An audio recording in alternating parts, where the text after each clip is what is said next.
Hello and good morning. Joe Justice here, coming to you live from Charleston, West Virginia, 950 Canal Boulevard East at the national headquarters of Advantage Technology.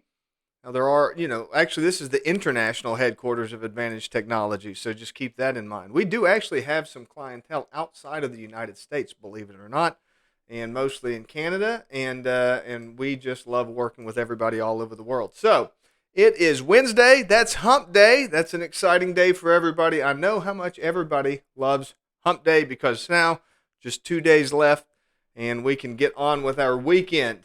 Little dreary today. Having a little bit of a hard time getting moving today because of the rain and the weather. But let's keep on chugging right along. Let's make it a great day. Let's make it a wonderful day.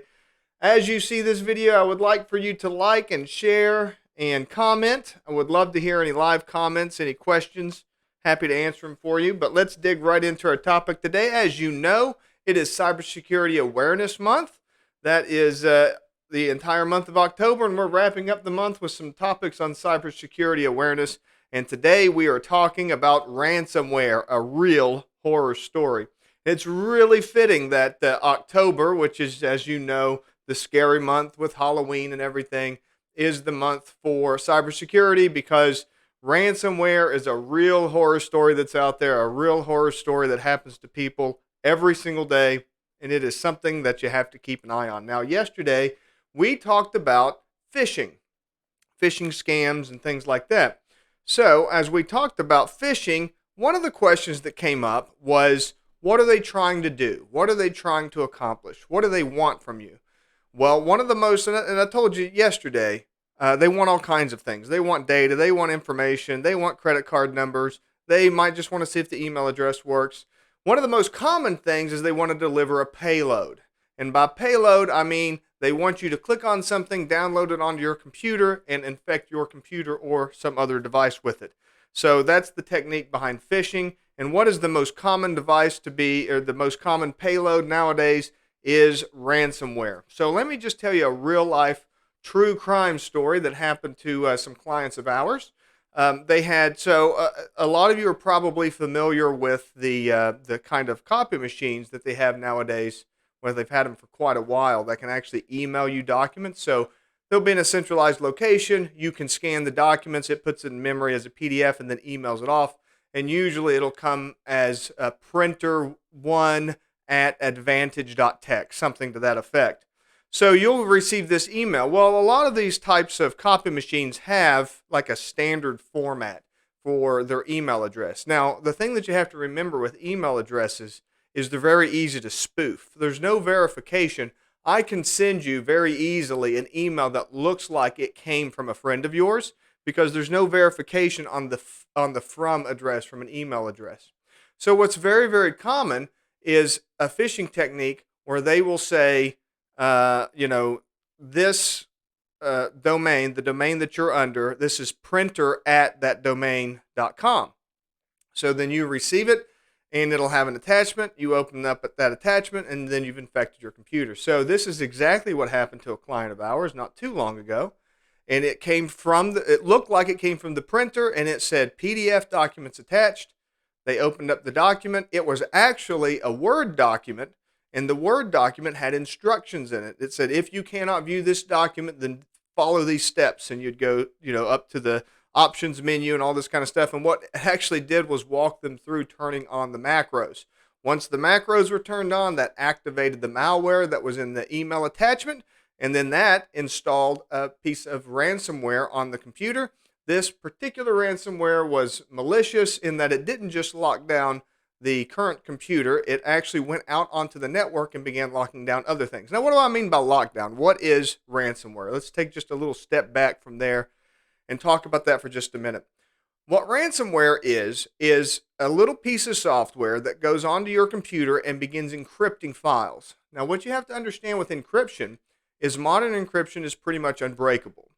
So it takes the file, it turns it into a bunch of garbled mess, so that you have to have a special code to unlock it. That code's usually at least 256 characters, so it's impossible to guess. But Once it gets that and it locks that file down, and then it goes on to another file and locks those files down, by encrypting it, it locks them so that you can no longer access them. Then it puts up a little warning sign up on your computer that'll say your computer has been infected, your computer is under attack.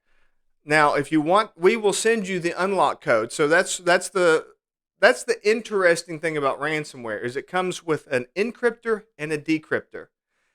And it encrypts everything, and then it gives you a warning that says everything's been encrypted. If you want to decrypt it, all you have to do is send Bitcoin, usually Bitcoin, to this wallet, which is a public wallet. And then, in theory, if you pay that ransom, then you will get everything back, and it'll go through and it'll decrypt everything. Now, you're rolling the dice with something like that. You're assuming that the criminals are going to be honest, upstanding citizens and do exactly what they say.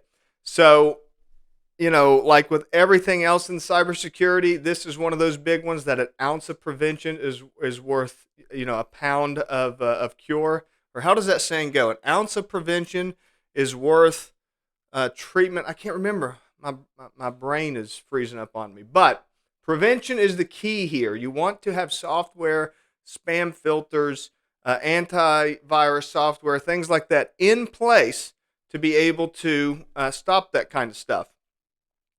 And again, this is a real life horror story. Locked doors aren't going to save you. Latched windows aren't going to save you. This comes in through your network. It could come in through one employee that's not paying any attention, and that's what happened in the case that I'm describing here. One employee opened it thinking that it was an attachment sent by the copy machine, opened it right up, infected the computer, and then went on through the network, infecting the entire network. Now, the choice was to use a backup or to pay the ransom. And we always recommend using a backup. And again, this gets into that prevention thing. The best thing that you can do, the best defense against ransomware, is first education and training. You should work with some cybersecurity experts like Advantage Technology to be able to train up your staff, go through some basic good hygiene for dealing with emails, dealing with phishing scams. And by the way, it's not just phishing that these kinds of things come through. They can also come through malicious software on the internet and other ways. So you need some basic training to prevent it from happening to begin with. You need some good antivirus software, some high quality antivirus software that can also help prevent that, some spam filters that can help prevent that will stop those types of emails from coming in. And then what you need to do is have a solid backup. Your last defense is going to be a backup system. Now, backup systems, you will never hear me talking about just backups. A lot of people will talk about backups, got to have backups. There's two components to a backup. There's backup and there's recovery. Do not sleep on the recovery portion. You can literally, if you want to, take an external drive, plug it into your computer, and just copy everything over. And that's a backup. That's all a backup is. It's just a copy over onto somewhere else. Now, here's the thing. If your computer dies, if your computer gets infected, if your computer gets destroyed, if there's a fire or something like that, how long is it going to take you to restore it back to operation? That's the recovery element. It's very important when you're assessing your backup services, and that's why a lot of people will use online backup systems. Well, if they've got a terabyte worth of data stored in the cloud, that's going to take days to restore. Can you afford to be out of business for days? That's what you have to ask yourself. So you have to use a backup system that both has backup and recovery. What you want is a two-piece system, one that does a local on-site backup and one that backs that backup up into the cloud. So worst case scenario, if your building burns to the ground, that local backup can be restored from the cloud. That will take a little bit of time, but that's manageable. At least you have your data. For 99.9% of the instances where you're going to need backup, you have it right there on site on your facility. And you need to make sure that it's a software or a system tool that's able to restore properly, that's able to restore quickly. There's also lots of techniques like virtualization of virtual machines that can utilize the technology, modern backup technology, so that you can be back up and running right away. And that's extremely important. You need to assess both backup and recovery when you're looking for a backup system. Backup by itself isn't going to get you what you need because it could take days, sometimes even weeks to do a full restoration. Sometimes you might have all of the data, but putting it back to where it belongs could take forever. You also need to make sure you test it. We've had on more than one occasion people that had legacy outdated systems that were using like tape backups, for example. Again, that's a legacy technology. It takes days to restore from that. But not only that, but tapes, yes, they go bad. They're physical media.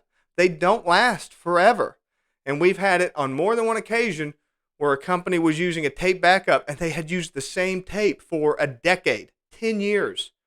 And there's just nothing could be restored from it because it was just so old and so worn out.